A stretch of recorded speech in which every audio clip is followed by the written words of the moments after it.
Cuando uno reduce la potencia, tiene que reducir solo parcialmente. Si uno reduce todo, cuando un avión se está pasando, reduce y se sigue pasando. Entonces tiene que tener un margencito para poder formarle, reducir y dar potencia. Pero Rinke, que no era jefe de sección, era un numeral nuevo, cortó toda la potencia y se largó para abajo. Conclusión, yo sabía que si lo perdía Rinke me moría. Iba a saltar sin saber dónde estaba, porque no tenía ningún instrumento, en medio de la nada, con un viento terrible, con muchísimo frío, en cualquier lugar. Así yo sabía que era o mantenerme al lado de él o morirme. Entonces empecé a formarle con el acelerador y sacaba el freno de vuelo y lo metía, ¿no? Sacaba y metía freno, transpiraba e insultaba a los gritos, la señora, la mamá, el hijo, todo, a los gritos, insultando todo el tiempo, porque yo decía, me muero, ¿no? Entonces venía, y es muy difícil formar en medio de las nubes, en descenso y sin potencia, ¿no? Así que venía, sacaba freno, ponía, y me iba por ahí, lo estaba pasando y sacaba, y bueno, hasta que finalmente salí debajo de la nube y apareció la pista de Río Gallego frente a mí. Me olvidé decir que el 25 de mayo, 2 días antes, Rinke dice, vamos a hacer un pasaje en escuadrilla, que hoy es el Día de la Patria. Y dije, está loco usted, Carlito, no nos mataron los ingleses, quiere que nos maten los artilleros nuestros, no hay ningún pasaje el 25 y no fue para aterrizar. Conclusión, apenas vi la pista, que estaba muy bajo el techo, me fui, lo pasé a Rinke, me fui al aterrizaje, lo abandoné, y cuando toco el suelo, el avión empezó a desplazarse para todos lados, entre los impactos me habían reventado una goma, así que empezó así hasta que finalmente lo saqué en una calle de rodaje y ahí quedó. Llegaron los bomberos, llegó el oficial Salinas, puse una escalera, empecé a gatear por arriba de la escalera y me dice, de la que se salvó, jefe. Y digo, ¿por qué? Miro el avión, tenía un agujero grande como este casco. Pasaba este casco, por el agujero que tenía se veía todo para adentro y aparte estaba roto por todos lados. Tenía 6 agujeros, uno de ellos era una munición de fusil, entonces un suboficial la sacó y me dice, toma, esta iba a su pecho y me la dio, la tengo en mi casa, chiquitita así, de bronce, color, un color oscuro, medio marrón oscuro.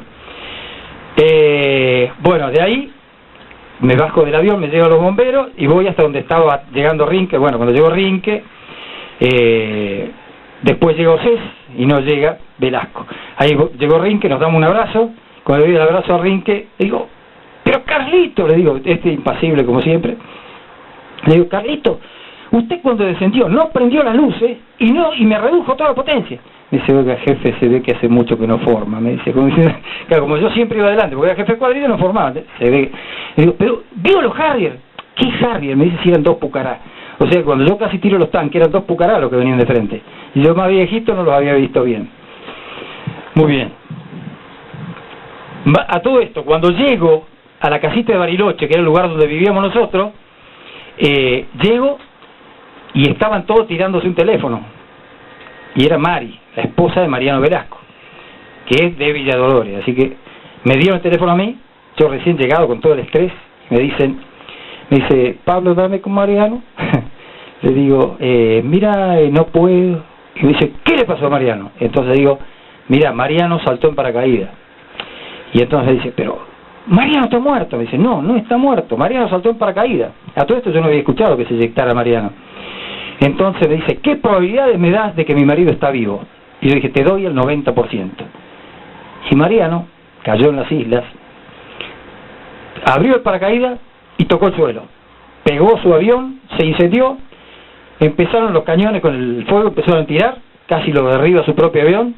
Después empezó un Harrier a dar vuelta por arriba de él, se lastimó una pierna y se preparó a caminar, caminó esa noche, todo el día siguiente, toda la noche siguiente. Y él sabía que si se paraba se moría. Así que iba caminando y tenía unos caramelitos de supervivencia del equipo, iba comiendo, cuando le quedaron 2, dijo, estos 2 no los como, estos 2 son para mis hijas. O sea, como diciendo, yo no me voy a rendir.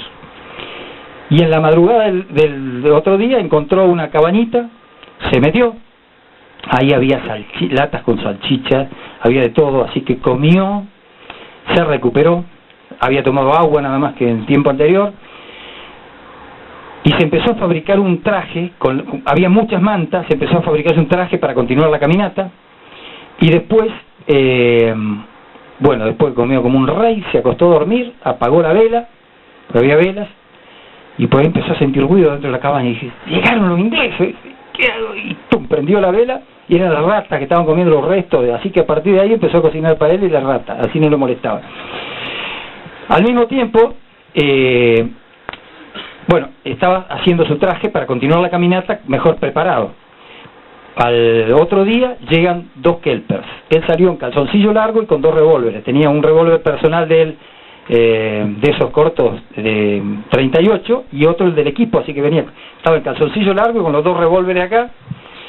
Y entonces llegaron los 2 kelpers, uno gordo con un sombrero rojo con un pompón, y empezaron a charlar con él y miraban los revólveres y después miraron el equipo y miraban el cuchillo, porque lleva un cuchillo de supervivencia en la pierna, así que no me acuerdo qué regaló, pero creo que a uno le dio un revólver, a otro le dio el cuchillo, y no me acuerdo bien qué le dio, pero sí que le dio. Le quiso comprar el caballo. Le quiso comprar el caballo, y ellos, un viejo veterano y amigo, y entonces, bueno, no quisieron venderle el caballo, pero dijeron, vamos a ir a buscar ayuda. Mariano dijo, yo no estoy en condiciones de seguir caminando, así que hizo una cueva debajo de la cabaña, para que cuando vinieran los ingleses, meterse abajo y esconderse. Pero, para sorpresa suya, llegaron los ingleses, perdón, los argentinos de Puerto Howard, y lo llevaron a Puerto Howard, que está al norte de la Gran Malvina. Llegó a Puerto Howard, se comió una buena comida, y dijo, estoy salvado. Esa noche atacaron la fragata Howard, y entraron a llorar, y el ruido, los veteranos que están acá saben muy bien que hace tum, tum, dice que estaba así, iba sintiendo ese ruidito hasta que por ahí, ¡bum!, pegó uno arriba del refugio y que vio las chispas, y dije, ¡la puta de los tiros! Me mataron en el avión y me vienen a matar acá, ¿y dónde vengo a morir? Bueno, sobrevivió, volvió, se encontró con Mari y pasó. Ese 28, ahora quiero hablar un poquitito porque cuando el cazador es un tipo muy soberbio, y por supuesto yo me incluyo, y hasta Malvinas, el cazador normalmente anda con el buzo remangado, sin birrete, camina todo chueco, y se manda a la parte, y cree que es el dueño del mundo. Y cuando llegó el combate, descubrimos que no éramos nada más que el tornillo de una máquina con alma, que es la Fuerza Aérea, y que todos necesitamos de todos, y que cada uno es importante. Y cuando yo venía, tengo que hablar bien porque dice mi hermana que no diga, pero cuando venía muerto de miedo, y de pronto escuchaba un radarista que me decía, lo tengo en pantalla, era como que uno llegara de la calle a los brazos de la madre, y decía, ya sé que si me eyecto, va a haber alguno que me busque y va a saber dónde caí. Y cuando volvía muerto de miedo, y escuchaba la voz del torrero, el suboficial de la torre, que me decía, cálmese, cálmese, no sea problema, que acá estamos, va bien, viene bien, tengo saldo, no veo la pista, y de pronto, no sea problema, un poquito más a la izquierda, a la derecha. Yo me daba cuenta que ese suboficial de la torre era mi hermano. Y cuando de pronto veía a los artilleros que los atacaban los Harry, quedaban. Yo tengo el honor de tener un hijo artillero, culpa de los hijos de él y los hijos de otro que me lo cambiaron, y es en este año, si Dios quiere y no hace ninguna macana, asciende a primer teniente, ¿no es cierto? Lleva 6 años en Mar del Plata, ya entre los cañones, y dice, he tirado 2 misiles, ¿no? Está orgullosísimo. Bueno, y fui descubriendo eso, que somos todos parte de un equipo. Y no solo la Fuerza Aérea somos parte de un equipo, la Argentina somos parte de un equipo que nos han enseñado, y muy bien, a vivir divididos. Y aprendemos espectacularmente bien. Todo el mundo habla mal del otro. Yo tengo problema con el de otra fuerza. Dentro de la fuerza están los cazadores, dice, ¿con qué rima transportero? Y dice, con verdulero, carnicero, ¿con qué rima cazador, doctor, profesor? Y cada uno estamos con esas estupideces de chiquilines. Y pasa en todos los niveles. Y teniendo la maravilla del país que tenemos, vivimos divididos, vivimos destruyendo. Y para convertirnos en lo que Dios quiere, tenemos que construir, hay que construir. Y para eso, yo digo a los cadetes, hay dos tipos de personas. El que se cree Dios. El que se cree Dios quiere arreglar el mundo. Y como al mundo solo lo arregla Dios, es un fracasado. Hay otro tipo de hombre, que es aquel que hace bien lo que le compete, lo que le toca. Verdulero, zapatero, doctor, profesor, piloto, radarista. Y ese, cuando cumple lo suyo, contribuye a cumplir el plan de Dios. Y eso es lo que tenemos que hacer nosotros, ser, aparte otra cosa. También les digo a los cadetes, tenemos dentro dos lobos, un lobo bueno y un lobo malo. Depende a cuál alimentemos más, es lo que llegaremos a hacer. Entonces, estamos viviendo un milagro, y se termina, y somos todos eternos. Porque si todos acá decimos, Dios no existe, Dios va a seguir existiendo porque Dios existe. Y si decimos, el demonio no existe, también existe. Y existe infierno y existe cielo. Y no depende de nuestra fe. Por lo tanto, nos han regalado un milagro y nosotros lo desperdiciamos. No tenemos derecho. Yo hablaba con mi amigo Jorge de Sousa, que es el editor del último libro, y hablábamos sobre la fe y sobre tantas cosas. Y me decía, yo estoy leyendo tu libro. Yo decía, yo no quiero leer ese libro. ¿Por qué? Me decía él. Porque la vida es muy cortita y no quiero perder tiempo en leer porquerías. Prefiero usar ese tiempo en algo bueno. Y así es la vida, hay que usar el tiempo en cosas buenas. Yo decía a los cadetes también, hay que llegar a viejo destruido, porque uno gastó la vida en hacer cosas buenas. Y un día entro al aula y digo, ¿cómo hay que llegar a viejo? Y una cadete femenina dice, hecho pelota, señor. Y hecho pelota hay que llegar a viejo, pero porque uno gastó esto en cosas buenas. Si uno agarraran a una persona que es paralítica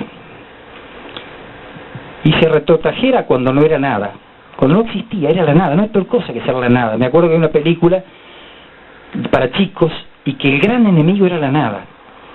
No sé, una película que anda un perro que vuela, que sé yo cuánto. Bueno, y el gran enemigo es la nada, y el gran enemigo es la nada, porque también hay una poesía que dice, no son los muertos los que en dulce calma la paz disfrutan de la tumba fría. Muertos son los que tienen muerta el alma y viven todavía. Entonces, acá pasa lo mismo, ¿no es cierto? Estamos viviendo un milagro, hay que estar vivo, hay que estar encendido. Así como cuando uno entra a una iglesia y dice, ¿habrá sagrario o no habrá?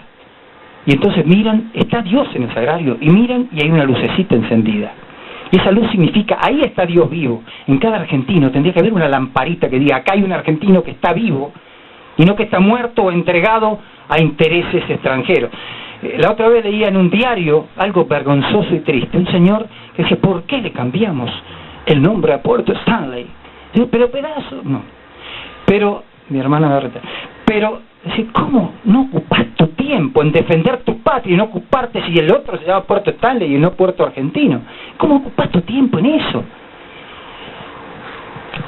Y los Pucará hicieron historia. El hombre que derribó a este hombre, que de hombre tiene poco porque fue el hombre que derribó el Hércules, de nuestro glorioso Krause, se llama Nigel Ward, le estaba tirando con cañones y le pegaba y le pegaba y le pegaba y decía, yo no entiendo cómo no se eyecta. Y era Tomba, ¿no es cierto? No entiendo, es decir, yo no podía entender cómo no se eyectaba este hombre. Y bueno, el Pucará era para atacar tropas en tierra, para atacar helicópteros, y cumplió su labor espectacularmente y fue respetado por los ingleses a muerte. No podemos hablar de todo, no puedo hablar de Oscanberra, de mi amigo García Puebla, del brigadier Chevalier, aquellos que escribieron la historia del Canberra en el cielo de la noche de Malvinas.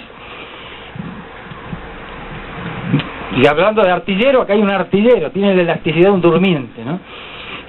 Este es el vicecomodoro Saporte en Malvinas, ¿no es cierto? Un hombre que realmente, un amigo, así como está con la pipa, vive su vida, así era en Malvinas, así acá, tranquilo, su pipa, un conductor que estuvo haciendo patria de Malvinas, en Darwin, demostrando lo que es un hombre del escalafón general de la Fuerza Aérea, los helicópteristas.